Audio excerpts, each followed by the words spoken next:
Hello everyone, my name is Anish Patel और हम parotid gland discuss कर रहे थे। देखो, पैरोटिड ग्लैंड में पहले दो पार्ट में हमने इतना सब कुछ कवर कर लिया है, ठीक है। अब आज हम लास्ट थर्ड पार्ट कवर करेंगे, जो सबसे इंपॉर्टेंट क्लिनिकल एनाटॉमी डिस्कस करेंगे और पैरोटिड डक्ट डिस्कस करेंगे।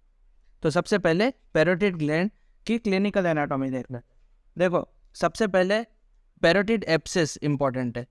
एब्सेस मतलब क्या होता है? लोकलाइज्ड पस होता है ना, उसको एब्सेस बोलते हैं। लोकलाइज्ड पस को एब्सेस बोलते हैं। देखो, अगर पैरोटिड ग्लैंड में इन्फेक्शन हो जाए तो इन्फेक्शन पैरोटिड डक्ट या फिर स्टेंसेंस डक्ट के थ्रू पास होकर ओरल कैविटी में पहुंच सकता है, ठीक है, क्योंकि स्टेंसेंस डक्ट है उसकी ओपनिंग ओरल कैविटी में होती है। और पैरोटिड एब्सेस हो जाए तो उसको करेक्शन कैसे करेंगे? हॉरिजॉन्टल इंसिजन से करेक्शन करेंगे और स्मॉल होल करके, पर हॉरिजॉन्टली करेंगे, ये ध्यान रखना। इसके ऊपर एमसीक्यू आ सकता है, 4 ऑप्शन दे देंगे, हॉरिजॉन्टली, ऑब्लिकली, ऐसे, ये ध्यान रखना। हॉरिजॉन्टली इस पे एमसीक्यू आ सकता है और इस मेथड को हिल्टन्स मेथड बोलते हैं, पर वो इतना ज़्यादा इंपॉर्टेंट नहीं है। ये इतना ध्यान रखो तो भी काम चल जाएगा। और दूसरा क्लिनिकल एनाटॉमी है, वो है पैरोटिड कैनालिक्यूलाई। पैरोटिड कैनालिक्यूलाई में क्या करना होगा? रेडियो ओपेक डाई होगी ना, उसको स्टेंसेंस डक्ट के थ्रू इंजेक्ट करेंगे, ठीक है। माउथ में जहाँ पर ओरल कैविटी में ओपनिंग होती है ना स्टेंसेंस डक्ट की, वहाँ के से ये रेडियो ओपेक डाई को इंजेक्ट करेंगे और फिर पाथवे को देखेंगे। और जो इसका स्पेशल एक्सरे होता है, इसको साइलोग्राम बोलते हैं, ठीक है। ये भी ध्यान रखना, इसके ऊपर भी एमसीक्यू आ सकता है। और थर्ड और सबसे ज़्यादा इंपॉर्टेंट जो इसकी क्लिनिकल एनाटॉमी है, वो है फ्रेज सिंड्रोम।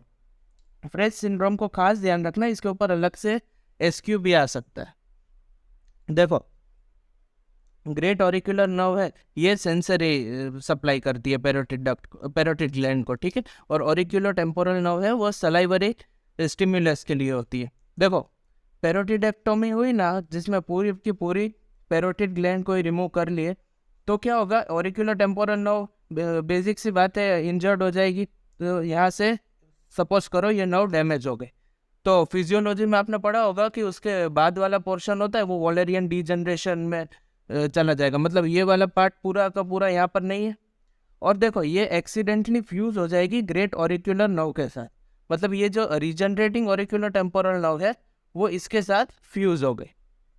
अब इसके साथ फ्यूज होने के बाद क्या होगा? जब ऑरिकुलर टेम्पोरल नर्व स्टिमुलेट होगी ना, तब वो साथ साथ में ग्रेट ऑरिकुलर नर्व को भी स्टिमुलेट कर देगी। मतलब देखो, auricular temporal nerve salivary stimulus के लिए रिस्पॉन्सिबल है, तो जब भी सलाइवरी स्टिमुलस होगा तब ग्रेट ऑरिकुलर नर्व भी स्टिमुलेट हो जाएगी। और ग्रेट ऑरिकुलर नर्व क्या करेगी? स्वेटिंग और रेडनेस कर देगी चीक के रीजन पे, जहाँ पर पैरोटिड ग्लैंड प्रेजेंट है, वहाँ पर स्वेटिंग और रेडनेस कर देगी, ठीक है। ये है फ्रेज सिंड्रोम। ये पैरोटिड ग्लैंड क्वेश्चन है ना, तो सबसे पहले जो क्लिनिकल एनाटॉमी मेंशन करो ना, वो यही करना। ये बहुत ही इंपॉर्टेंट है। अगर ये आपको आती होगी ना, तो एग्जामिनर ऐसा समझ लेगा कि आपको पैरोटिड ग्लैंड में मोस्टली चीज़ें पता है, ठीक है। तो चलो, पैरोटिड ग्लैंड को ख़त्म करते हैं और पैरोटिड डक्ट के बारे में थोड़ा बहुत देख लेते हैं। देखो, पैरोटिड डक्ट है ना, ऐसा जितना इंपॉर्टेंट नहीं है, पर फिर भी थोड़ा बहुत जान लो, ठीक है, कभी आ जाए तो। देखो, पैरोटिड डक्ट है ना, उसको स्टेंसेंस डक्ट भी बोलते हैं और ये 5 सेंटीमीटर लॉन्ग होती है। इसके रिलेशंस थोड़े बहुत इंपॉर्टेंट है। देखो, अभी तक तो आपको रिलेशंस पता ही होंगे। ये अपर बकल नर्व है और ये लोअर बकल नर्व है। मैंने structure with in parotid gland discuss कर रहे थे ना, तब भी बोला था कि थोड़े बहुत रिलेशंस याद रखना। तो क्या, जब यहाँ पर पहुँचेंगे तब आपको सारे के सारे रिलेशंस आराम से कवर हो जाएंगे। और यहाँ पर एसेसरी पैरोटिड ग्लैंड भी प्रेजेंट होगी, पैरोटिड डक्ट के एग्जैक्ट ऊपर एक्सेसरी पैरोटिड ग्लैंड। फिर एक आर्टरी और एक वेन प्रेजेंट है,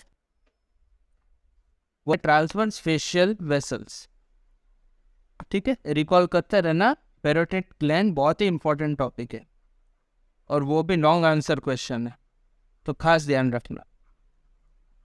और पैरोटिड ग्लैंड के रिलेशंस ज़्यादा इंपॉर्टेंट है पैरोटिड डक्ट से, पर पैरोटिड ग्लैंड पढ़ोगे तो ये आराम से याद हो ही जाए। देखो, ये 4 रिलेशंस जो पैरोटिड डक्ट के सुपीरियरली प्रेजेंट है, वो सुपीरियर रिलेशन है, और एक ये लोअर बकल नर्व है, वो इन्फीरियर रिलेशन है, ठीक है। रिलेशंस के बारे में इतना ही जानना इंपॉर्टेंट था। और एक दूसरा छोटा सा टॉपिक देख लो, structure pierced by parotid duct. देखो पैरोटिड डक्ट को है ना ओरल कैविटी में ओपन होना है, ठीक है, और वो प्रेजेंट कहाँ है, पैरोटिड डक्ट, पैरोटिड ग्लैंड चीक रीजन में प्रेजेंट है।